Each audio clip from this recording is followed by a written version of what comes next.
What if the number you've been chasing for retirement was never the real question?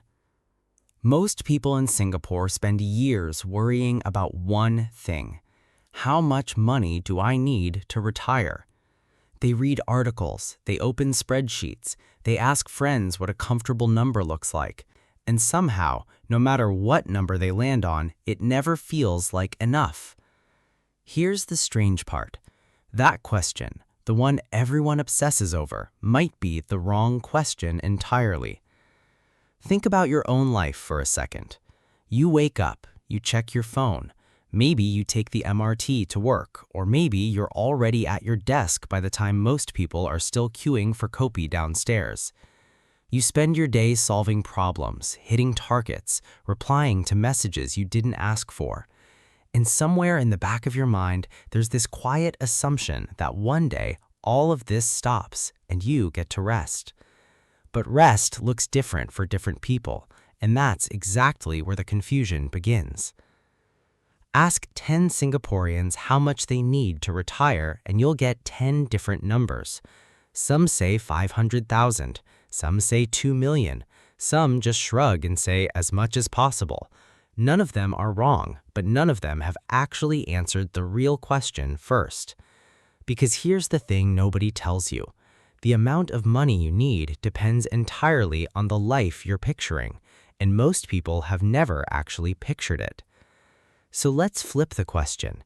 Instead of asking how much money do I need, ask this instead. What kind of retirement do I actually want? That single shift changes everything. Picture 3 different people, all born in the same year, all working similar jobs in Singapore, all saving diligently through CPF and maybe a bit of investing on the side. On paper, they look almost identical, but when you ask them to describe their ideal retirement, their answers couldn't be more different. The first person imagines something simple, a paid-off HDB flat, groceries from the wet market, meals at the hawker center a few times a week, no debt, no stress about bills. This is what we can call survival retirement. It's not about deprivation, it's about having your essential needs fully covered with nothing hanging over your head. The second person imagines something a little more expansive, still living comfortably in Singapore but with room to breathe.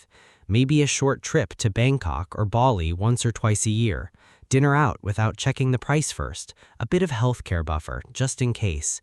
This is comfortable retirement. Not extravagant, but spacious, the kind of life where money stops being a source of anxiety in daily decisions. The third person imagines something bigger still.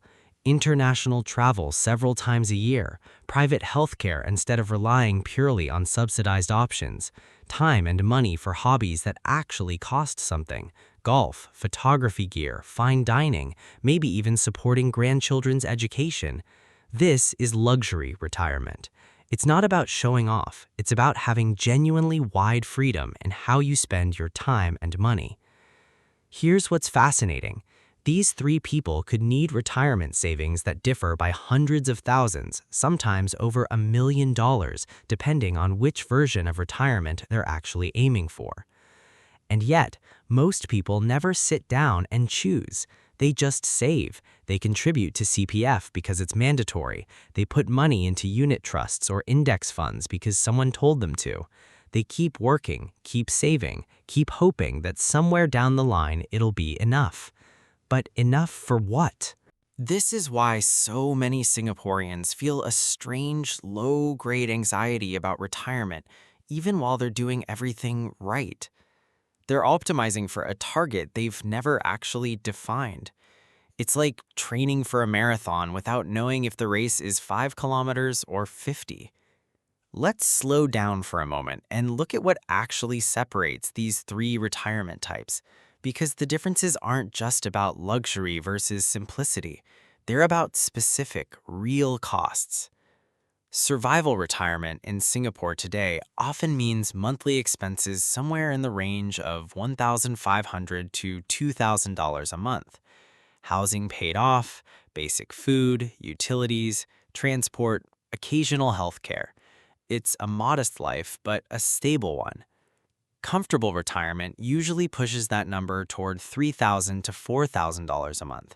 That extra buffer covers travel, entertainment, better food choices, private insurance top-ups, and the ability to help family members without feeling the pinch. Luxury retirement can easily climb past $5,000 or $6,000 a month, sometimes significantly more, depending on how often you travel, what kind of healthcare you want access to, and how you choose to spend your time. Multiply any of these monthly figures across 20, 25, even 30 years of retirement, and you start to see why the total savings required can range so dramatically. This is not a small rounding error. This is the difference between retiring comfortably at 55 and needing to work until 65 out of necessity rather than choice. So why does almost nobody ask this question early enough? Partly, it's because talking about the future feels uncomfortable when the present already demands so much attention. Between paying off a flat, raising children, managing a career, and simply getting through the week, sitting down to imagine your life 30 decades from now feels like a luxury in itself. Partly, it's because financial advice tends to focus on mechanisms rather than meaning. People are told to maximize their CPF contributions, diversify their investments, buy insurance early, all useful advice, but none of it means anything until you know what you're building toward. And partly, it's simply because nobody ever asked us the question directly. We grew up hearing save more, not what do you actually want your life to look like when you stop working. So we defaulted to vague anxiety instead of clear planning. But here's where things shift. Once you actually define which retirement you're aiming for, everything downstream becomes clearer. Your savings target becomes specific instead of guesswork. Your investment strategy can be built around an actual number instead of a feeling. Even your day-to-day spending decisions start to align with a real destination instead of floating without direction. This is the part most people miss. Choosing your retirement type isn't a luxury exercise for the wealthy. It's the single most useful planning step available to anyone, regardless of income level. A fresh graduate earning $3,500 a month and a senior manager earning $12,000 a month both benefit equally from asking this question early because it shapes every financial decision that follows for the next several decades. And there's something quietly powerful about doing this.